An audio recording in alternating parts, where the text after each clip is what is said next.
edicioni informativ në Radio Televizionin Pendimi.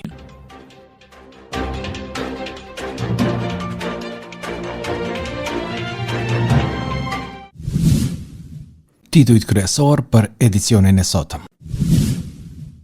Zgjedhjet parlamentare në Kosovë, sot qytetarët ju drejtohen kutive të votimit për të 4. herë brenda vitit. Serbia vazhdon pengesat në zbardhjen e fatit të personave të pagjetur. Mërgjimtarët shfrytzuan të drejtën e votës në përpërfaqësi diplomatike e konsullore. Përshëndetje të nderuar dëgjues dhe shikues të Radio Televizionit Pendimi, po fillojmë këtu me edicionin e lajmeve për ditën e sotme e diel 28 dhjetor 2025. Unë jam Luljeta Beqiri. Edicionin e fillojmë me lajmet nga vendi. Sot qytetarët e Kosovës do t'i drejtohen kutive të votimit për zgjedhjet parlamentare të 28 dhjetorit. Kjo do t'jetë hera e 4 që brenda këtij viti ata përfshihen në një proces votimi, duke nisur me 9 shkurtin kur u mbajtën zgjedhjet parlamentare, pastaj zgjedhjet lokale më 12 tetor, balotazhi më pas dhe këtë herë sërish për zgjedhjet parlamentare. Ndërkohë ditë më parë Komisioni Qendror i Zgjedhjeve ka dalë me të dhëna zyrtare sa i përket këtij procesi, ku thuhet se 2.076.290 persona janë regjistruar për votim, ndërkaq brenda vendit votimi do të organizohet në 948 qendra votimi me 2.614 vendvotime. Ndryshe për këto zgjedhje janë certifikuar gjithsej 22 subjekte politike, duke përfshirë 18 parti, 3 koalicione parazgjedhore, 2 iniciativa qytetare dhe 1 kandidat të pavarur. Komisioni gjithashtu ka akredituar rreth 860 vëzhgues vendor dhe ndërkombëtar për të monitoruar procesin.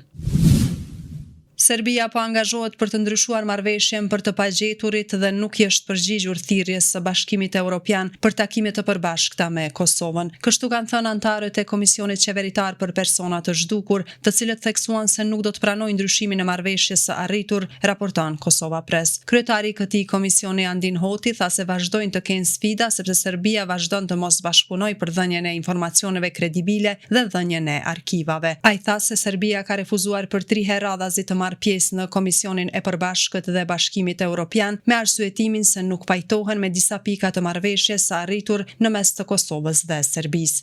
Ndërkaq kushtrimgara nga komisioni tha se mbetet prioritare dhe imediate për t'u rikthyer në lokacione të tjera në territorin e Serbisë, lokacione tani më të shënuara apo për të vazhduar gërmime në lokacione që janë trajtuar gjatë këtyre viteve. Sipas tij janë varre masive të konfirmuara qysh nga vitet e para të pasluftës dhe se shumë shpejt do të kthehen në Rahovec për të vazhduar gërmimet, pasi ata dyshojnë se mund të ketë deri në 8 persona. Me mira shtetas që jetojnë në mërgjim e kanë shfrytzuar të shtunën të drejtën e votës për zgjedhjet e parakohshme parlamentare të Kosovës. Për ta ushtruar këtë të drejtë, një numër i madh syresh kanë udhëtuar me qindra kilometra për në përfaqësi diplomatike e konsullore të Kosovës. E disa prej atyre që votuan në Bruksel e kualifikuan këtë si një sakrificë që ia vlen. Kjo është hera e dytë që shtetasit e Kosovës mund të votojnë për përfaqësi diplomatike dhe konsullore jashtë vendit, dhe për këtë ata është dashur të regjistrohen më herët dhe një numër i konsiderueshëm ka votuar duke i dërguar fletvotimet me postë.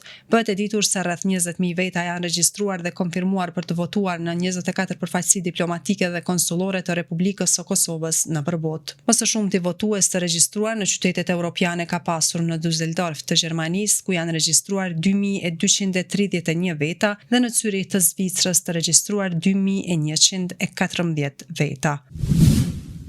Vazhdojmë me lajmet nga rajoni. Zjarri në një zonë parkim autobusesh në Durrës, tymi i zi mbulon zonën. Një zjarr i madh ka rënë mesditën e sotme në Flak në Durrës në një zonë të vjetër parkimi autobusesh, ku disa mjete të amortizuara dhe të papërdorura kanë marrë flak. Sipas burimeve në terren, autobuset kanë qenë të parkuar prej kohësh dhe ndodhen pranë zonës së Flakës, raporton Euronews. Në vendngjarje kanë shkuar shërbimet zjarr fikse për të monitoruar situatën. Nuk raportohet që ka persona të lënduar. Tika ka realizuar mbi 1.300 projekte zhvillimore në Maqedoninë e Veriut.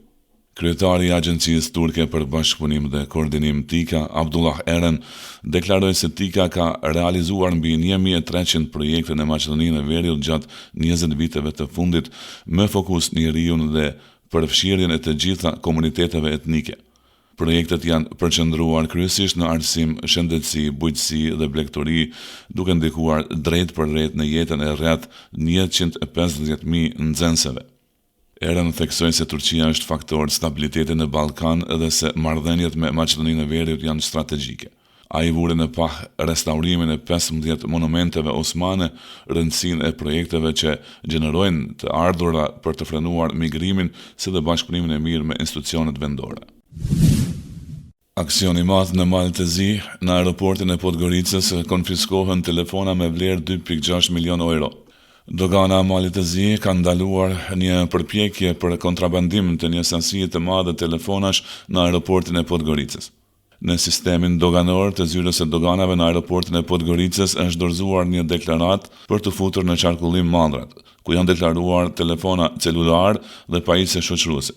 Pas kontrollës rutin u konstatua se bëhej fjalë për një sasi të madhe telefonash të shtrenjtë, kryesisht të markave iPhone dhe Samsung, të cilat vlerësohen rreth 2.6 milion euro, raporton Vjesti.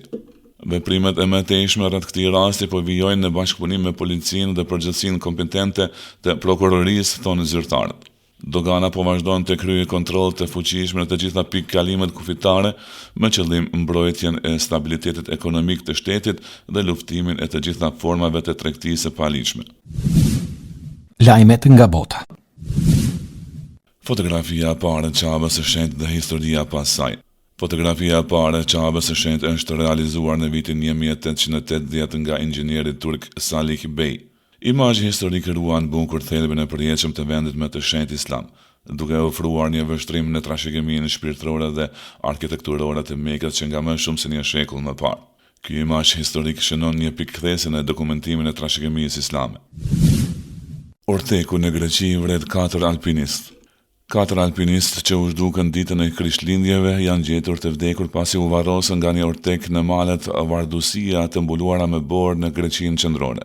Trupat e 3 burrave dhe një gruaje u gjetën të premte në mbrëmje pas një kërkimi në shkallë të gjerë në rajonin malor të Fokidës, sipas transmetuesit shtetëror grek RT.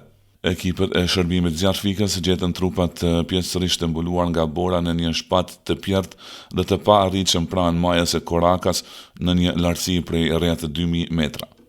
Zyrtarët e shpëtimit thanë se grupi u rrëmbye nga një ortek. Alpinistët kishin filluar ngjitjen e tyre në mod të favorshëm, por kushtet u përkeqësuan shpejt për shkak të lartësisë dhe terrenit të zonës. Zëdhënësi i shërbimit të zjarfikseve në Greqi tha se alarmi u dha nga një mik i 3 burrave pasi ata nuk u kthyen në kohën e pritur. Kushtet e motit ishin jashtëzakonisht të vështira me temperatura të ulta dhe dukshmëri të dobët, tha ai, duke shtuar se kjo e bëri të vështirë zbulimin si për dronet ashtu edhe për një helikopter. Ai tha se një ekip i shërbimit të zjarfikseve në terren gjeti më vonë trupat e 3 burrave dhe një gruaje, e cila u konfirmua të ishte mikeshe e njërit prej tyre. Perez merr vendim për Vinicius. Presidenti i Real Madridit, Florentino Perez, dëshiron që Vinicius të qëndrojë në klub. Pavarësisht se të dyja palët po përpiqen me kokëfortësi të mos e lënë Viniciusin në pozicionin e tyre negociues, Perezi mbetet në favor të mbajtjes së tij. Javën e kaluar u raportua se për herë të parë Vinicius po shqyrtonte një largim nga klubi pasi u prit keq në Bernabeu. Radio Marca thotë se në asnjë rrethant Perez nuk dëshiron që Vinicius të largohet.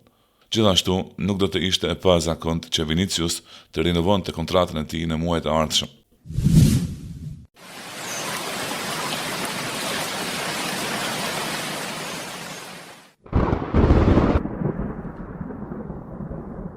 Parashikimi i motit.